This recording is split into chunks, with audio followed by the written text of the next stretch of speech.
জীবের গতি কি হতো সেই প্রসঙ্গে আমরা শ্রী চৈতন্য ভাগবতের আলোকে অল্প সময় আলোচনা রাখি। সবাই বলেন হরে কৃষ্ণ। জোরে বলি হরে কৃষ্ণ। হরে কৃষ্ণ মহামন্ত্র ভক্ত সঙ্গে জোরে বলতে হয়। কেন? চৈতন্য চরিতামৃতে বলে গেলেন, অন্তরে অন্তরে জপিলে সে কৃষ্ণ নাম, নিজে নিজে তরে উচ্চ স্বরে নাম সংকীর্তনে পরের উপকার করে। পশু পাখি কীট আদি কহিতে না পারে, শুনিলেও সে কৃষ্ণ নাম তারাও সে তরে। এজন্যই হরে কৃষ্ণ মহামন্ত্র জুড়ে বলতে হয়। প্রেম সে হরে কৃষ্ণ। শ্রীমন মহাপ্রভু, আমার গৌরাঙ্গ মহাপ্রভু, তার এই নদিয়া নবদ্বীপের কলিহত অচৈতন্য জীবের দুঃখ দুর্দশা দেখে তার আগমন। কেন আগমন ঘটেছিলেন? শ্রীমদ্ ভগবত গীতার ৪র্থ অধ্যায়ে এস প্রসঙ্গে বলে গেলেন, যদা যদা হি ধর্মস্য গ্লানির ভবতি ভারত অভ্যুত্থানম অধর্মস্য তদাত্মানাং সৃজামি অহম পরিত্রাণায় সাধুনাম বিনাশায় চ দুষ্কৃতাম ধর্ম সংস্থাপনার্থায় সম্ভবামি যুগে যুগে। ভগবান অবতার রূপে অবতরণ কেন করেন যুগে যুগে? তিনি গীতার ৪র্থ অধ্যায়ের শ্লোকে বলে গেলেন, যখনই ধর্মের গ্লানি হয়, অধর্ম বেড়ে যায়, তখন ভগবান অবতার রূপে অবতরণ করে সাধুদের রক্ষা করে, দুষ্টের বিনাশ করে, আর তার সৃষ্টি রক্ষার জন্যই তার অবতার রূপে অবতরণ হওয়া। আমার এই কলি যোগের কলিহত জীবের হৃদ আকাশে আমার গৌর সুন্দরের আগমন কেন ঘটল? গৌরাঙ্গ মহাপ্রভু এই পৃথিবীতে কেন এলেন? গীতাতে তার আভাস দিয়ে গেলেন, তবে সেই আভাসের আলোকেই কি আমার গৌর হরির আগমন? যদি সেই আভাসের আলোকে আমার গৌর হরির আগমন হয়ে থাকে, তাহলে এই কলিযুগে কি অপরাধ তখন চলছিল? যখন আমার গৌর হরি এলেন, তখন এই কলিযুগের আকাশে, কলিযুগের জীবের সম্মুখে তাদের জন্য কি আইন বলবৎ ছিল? প্রশ্ন না করলে জানা যাবে না। তখন মানুষ পাঠশালায় যাইতে পারে নাই, তখন মানুষ মন্দিরে যাইতে পারে নাই, তখন মানুষ আমার রাধা মাধবের পুজো পর্যন্ত দিতে পারে নাই, এমনকি সেবার প্রসাদ পর্যন্ত মুখে তুলতে পারে নাই। এই অনাচারে যখন এই জগৎ লিপ্ত, কারো না কারো ক্ষমতার জবর দখলে যখন মানুষ নিপীড়িত, নির্যাতিত, উচ্চ কুল জাত দ্বারা পদদলিত, এই নিপীড়িত, নিঃস্ব, অবহেলিত, পদদলিত জাতিকে হাতে ধরে তোলার জন্য এলেন আমার গৌর হরি। গৌরাঙ্গ মহাপ্রভু এসে দেখলেন এই জড়জাগতিক জগৎ তখন সূচি অসুচিতে ডোবা। কেউ বলছে তুমি অসুচি, আমাকে স্পর্শ করবে না, তাহলে আমার জাত যাবে। কেউ বলছে তুমি ছোট জাত, আমাকে ছুবে না, তাহলে আমার জাত যাবে। কেউ বলছে তুমি নিচু জাত, তুমি মন্দিরে ঢুকতে, তোমার কোনো মন্দিরে ঢোকার অধিকার নাই। যারা মন্দির থেকে বিতাড়িত করছিল আপনাকে, আমাকে, আমাদের ছোট জাত, হেয় জাত, নিকৃষ্ট জাত, নিচু বলে, তাদেরকে এরা মন্দির পর্যন্ত উঠতে তো দেয়নি। তারা শিক্ষাটাকেও গ্রহণ করতে বলে নাই, সুযোগ দেয় নাই। তারা বলছে আমরাই সমাজের মেরুদণ্ড।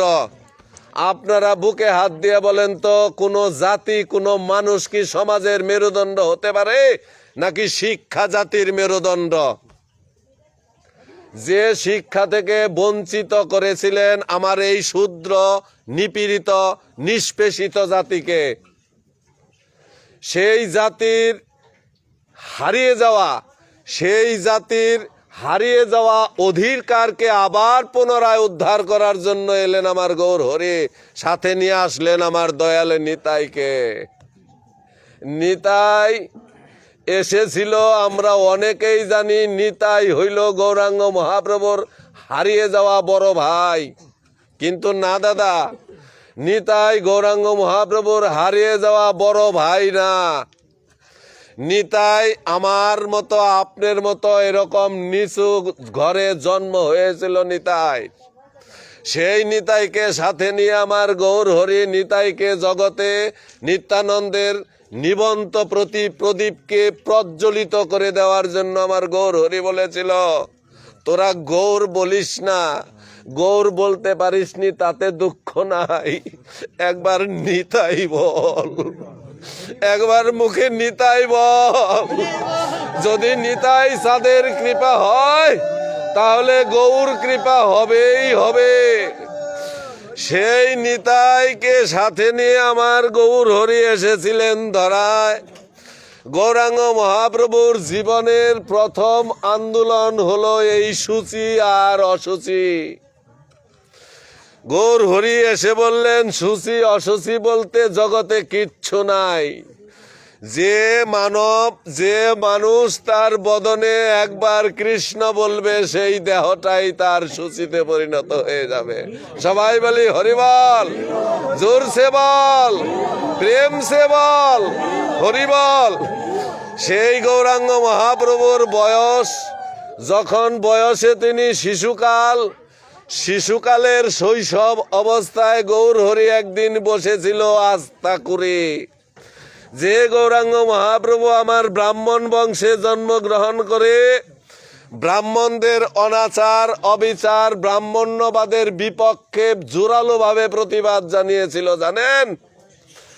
গৌরাঙ্গ মহাপ্রভু বলেছিলেন, তোরা যদি ব্রাহ্মণ হয়ে শ্রেষ্ঠ জাত হস, তোরা যদি ব্রহ্মার মুখ থেকে সৃষ্টি হস, আর এই শূদ্র যদি ব্রহ্মার পা থেকে সৃষ্টি হয়, কথাগুলি মন দিয়ে শুনবেন, বাধা দিয়ে ঠেকে দেবেন না কেউ, অনুরোধ। গীতাতে ভগবান নিজে বলে গেলেন একটা কথা, আর এরা দলিল সাজিয়ে বলছে শূদ্র নাকি ব্রহ্মার চরণ থেকে সৃষ্টি হয়েছে। কোনটা মানবেন? উচ্চকুল জাত যারা সমাজ পরিচালনা করছিলেন তাদের কথা মানবেন, না আমার পরমেশ্বর ভগবান শ্রীকৃষ্ণের নিজের মুখের কথা মানবেন? বলেন। ভগবান নিজে বলে গেলেন গীতাতে, চতুর্বর্ণং ময়া সৃষ্টং গুণকর্ম বিভাগস, বলে নাই? বলছে তো ভগবান যদি কথা বলে থাকে, আমি 4টা বর্ণে ভাগ করলাম যার যার কর্ম এবং গুণ অনুসারে। আর এরা বলে গেল কি? এরা বলে গেল ব্রহ্মার মুখ থেকে সৃষ্টি হয়েছে ব্রাহ্মণ, হাত থেকে সৃষ্টি হয়েছে ক্ষত্রিয়, উদর থেকে সৃষ্টি হয়েছে বৈশ্য, আর চরণ থেকে সৃষ্টি হয়েছে শূদ্র। জানেন নাপিতের জন্ম কোথা থেকে? জানেন না? জানেন ওই যে ক্ষত্রিয়ের জন্ম কোথা থেকে? জানেন না? এগুলো আমাদের জানতে দেয় না। এই ইতিহাসগুলি তারা ডুবিয়ে রেখেছে, এই ইতিহাসগুলি তারা ঢেকে রেখেছে, তাদের পক্ষের কথাগুলি সমাজে ছুড়ে দিয়েছে। গৌর হরি প্রতিবাদ জানিয়েছে, না তা চলবে না।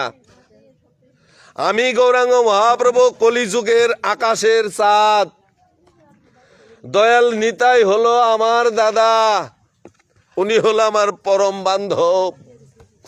এই গৌরাঙ্গ মহাপ্রভুর সাথে যারা চলতো, গৌরাঙ্গ মহাপ্রভুর চরণ যুগল যারা সেবা করত, গৌরাঙ্গ মহাপ্রভুর সাথে যারা হরিনাম সংকীর্তন করার জন্য ওই উচ্চকুলীয় জাতের আঘাত পেয়েছে, ওই মুসলমানের আঘাত পেয়েছে, যাদের কপাল থেকে দর দর করে রক্ত ঝরেছে, সেই সব সাধুগুরু বৈষ্ণবের লেখা, সেই সব গৌরাঙ্গ মহাপ্রভুর একনিষ্ঠ ভক্তের লেখা গ্রন্থগুলি পড়ার জন্য আমার গৌর হরি বিশেষভাবে বলে গেল, তোমরা যদি ভগবানকে জানতে চাও তাহলে গৌরাঙ্গ মহাপ্রভুর নামে প্রেমে যারা ডুবে আছে তাদের নিজের হাতের লেখাগুলি তোমরা পড়ো। এটা কি মিথ্যা কথা বলছে? গৌরাঙ্গ মহাপ্রভু, আমরা এই সম্পর্কে একটা জানি, গৌরাঙ্গ মহাপ্রভুকে এই ধরায় আগমন ঘটিয়েছিলেন কে? আমার অদ্বৈত আচার্য। নিত্য সুরধুনী গঙ্গায় তুলসী নিবেদন করে সেই নিবেদিত প্রসাদের উপরে ভর করে আমার গৌরাঙ্গ মহাপ্রভু এই ধরাধামে আবির্ভাব ঘটল। সেই গৌরাঙ্গ মহাপ্রভুকে যিনি ডেকে এনেছিলেন এই ধরায়, সেই অদ্বৈত আচার্যের প্রধান শিষ্য, যার নাম ঈশাননগর, সেই ঈশাননগর আবার পরবর্তী সময়ে গৌরাঙ্গ মহাপ্রভুর বাড়ির খাদেমদার, চাকর, গৌরাঙ্গ মহাপ্রভুর সেবায়েত। এই সেবায়েত হয়ে নিয়োগ প্রাপ্ত হয়েছিল যে ঈশাননগর, ইতিহাস বলছে, কথিত আছে, সেই ঈশাননগর তৎকালীন সময়ে ডক্টরেট ডিগ্রি লাভ করা। এই ডক্টরেট ডিগ্রি লাভ করার পরে সে উচ্চ বেতনে চাকরি করলে করতে পারত, কিন্তু সেই ঈশাননগর প্রতিজ্ঞা করেছিল কি, যার হুঙ্কারে, যার ডাকে আমার গৌর হরি এই ধরা মাঝে এসেছে, সেই মানুষের হাতে হাত ধরে তার বদন থেকে আমি মন্ত্র নিয়ে আমি তার শিষ্যত্ব গ্রহণ করেছি। এটা আমার মহাভাগ্য।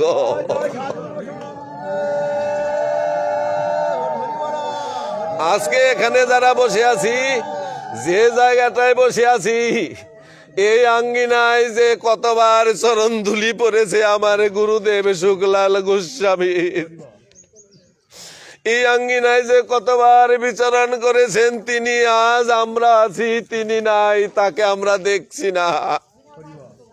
তাই ঈশাননগর বলেছিল, এমন একজন ব্যক্তিত্বের হাত থেকে আমি হাত ধরতে পেরেছিলাম, যার ডাকে এসেছে ধরায় নেমে আমার এই যুগের যুগকর্তা গৌর হরি। আমি দেখলাম এই গৌরাঙ্গ মহাপ্রভু যেদিন ওই জগন্নাথের মন্দিরে জগন্নাথ দর্শন করার জন্য আসতো, কাঠের তৈরি জগন্নাথকে দর্শন করার জন্য যখন ওই শশী সুত গৌরাঙ্গ মহাপ্রভু এসে দাঁড়াতো, ওই কাঠের তৈরি জগন্নাথকে দর্শন করতে যদি 100 মানুষ আসতো, আমার গৌর হরির পিছনে থাকতো লক্ষ লক্ষ ভক্তবৃন্দ। কেন? যে মানুষটা ওই পথে পড়ে কাতরাচ্ছে ছোট জাত মনে করে, যে মানুষটা শিক্ষা থেকে বঞ্চিত হয়ে সারা জীবন কষ্টের গ্লানি চিনি বহন করে চললেন, সেই মানুষটাকে হাতে ধরে যে মানুষটা তুলেছিলেন তিনি আমার গৌর হরি। সেই পদদলিত, নিপীড়িত, নিষ্পেষিত, অবহেলিত মানুষগুলি গৌর হরির পিছনে এসে দাঁড়িয়েছিলেন। ভিড় হয়েছিল লক্ষ লক্ষ মানব রূপে। ওই জগন্নাথের মন্দিরের আশেপাশে যারা ছিল দোকানদার, যারা বসতি করেছিল, যারা সেবায়েত, যারা জগন্নাথের পূজারী, তারা সকলেই দেখতো আমার এই জগন্নাথের মন্দিরে যে কাঠের তৈরি জগন্নাথকে দর্শন করতে 100 মানুষ আসলে আর লক্ষ মানুষ থাকতো আমার গৌর হরির পিছনে। সেই দিন থেকে গৌরাঙ্গ মহাপ্রভুকে ওয়াদি দিল, এই গৌরাঙ্গ মহাপ্রভু হলো আমার জীবন্ত জগন্নাথ, গৌর হরি আমার জীবন্ত জগন্নাথ। এদিকে ঈশাননগর অদ্বৈতের হাতে ধরা পড়ে অদ্বৈতের শ্রীবদনে মন্ত্র নিয়ে প্রতিজ্ঞা করেছিল, যদি একদিনের জন্য ওই জীবন্ত জগন্নাথের সেবা দিতে পারতাম। দেখছেন তার চাওয়া, যে তৎকালীন সময়ে উচ্চ শিক্ষিত ছিল, সে চেয়েছে কিনা গৌরাঙ্গ মহাপ্রভুর সেবায়েত নিয়োগ হওয়ার জন্য। যে যারে ধায় সেই তারে পায়। গৌর হরি একদিন ডেকে নিয়েছিল ঈশাননগরকে, বলেছিল, ঈশান আয় আমার আঙ্গিনায়। গৌরের আঙ্গিনায় এসেছিল ঈশাননগর। গৌরাঙ্গ মহাপ্রভুর জীবনে যা কিছু প্রয়োজন প্রাত্যহিক জীবনে, প্রাত্যহিক দিনে, প্রতিদিন, এগুলো সংগ্রহ করে দিত কে? আমার ওই ঈশাননগর।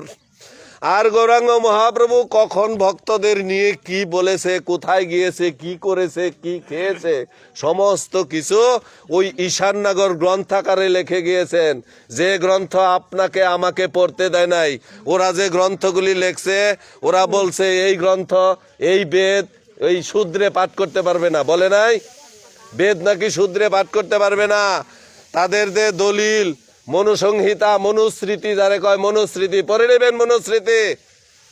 দশম অধ্যায়ের 91 শ্লোক থেকে 100 শ্লোক পর্যন্ত মনুস্মৃতি পড়বেন, দেখবেন আমাদের নিয়ে এরা কি লিখেছে। সেই ঈশাননগরের নিজের হাতের লেখা। এখন প্রায় 3টা বাজতেছে, নেপাল পাবো নাকি 10 মিনিট আলোচনা করবো, 20 মিনিট আপনি যদি বলেন। হ্যাঁ, কি হয়েছে? বলছি যে কত চলবে, বলছি আপনি একটু সংক্ষেপে করে নেপাল পাবো একটু সুযোগ দিন, বুঝছেন কথা বলে। 3টা বাজে, এরপরে কি কার্যক্রম আছে সেভাবে আপনি আলোচনা করেন। কি কয় না কয়? একটা প্রসঙ্গ আলোচনা হইবে না, আলোচনা তো করণ লাগবো। তা আমারে নাই দিতা, তুমি তারেই দিতা, তাইলে এটা একটা কথার কথা হইলে এখানে বুগরাগ হইব, বুগরাগ না সময় না হইলে তো এই জায়গা ছাড়বো না। একটা প্রসঙ্গ আলোচনা হয়েছে, প্রসঙ্গটা তো শেষ হইব। আমার হারিয়ে যাওয়া জাতিকে পথে তুলে আনতে হবে, আমার এই ডুবে যাওয়া জাতিকে তুলে আনতে হবে। আমার গৌর হরি যেটুকু পারে নাই, এই দায়িত্বটুকু তো আপনাদের গৌরীয় বৈষ্ণবদের দিছে। আজকে আমরা বৈষ্ণবের নাম সেজেছি, বৈষ্ণবের ভ্যাগ ধরেছি, বৈষ্ণবের রং সাজিয়েছি, বৈষ্ণবের প্যাকেট সাজিয়েছি, কিন্তু বৈষ্ণবে এত হিংসা কা? ওই বৈষ্ণবে রান্না করলে এই বৈষ্ণবে খাইব না, ওই বৈষ্ণব গেলে এই বৈষ্ণবে খাইব না, ওর সোয়া খাইব না, ওর খাইব না, এগুলো না। এগুলো আমাদের সামনে, এগুলো জীবের সামনে প্রকাশ করতে হবে, এগুলো জীবের সামনে বলতে হবে। একটু কথা বলেন, একটু পরে বলেন। আমি তুই বলছিস তোর আলোচনা শেষ কর, তারপর তাই না? জয় জয় শ্রী গুরু নিতাই গৌর প্রীতি প্রেমানন্দে। হরি হরি বল, হরি বল, হরি বল, হরি বল। সাধু গুরু বৈষ্ণব গোসাই প্রীতি প্রেমানন্দে। হরি হরি বল, হরি বল। বলেন।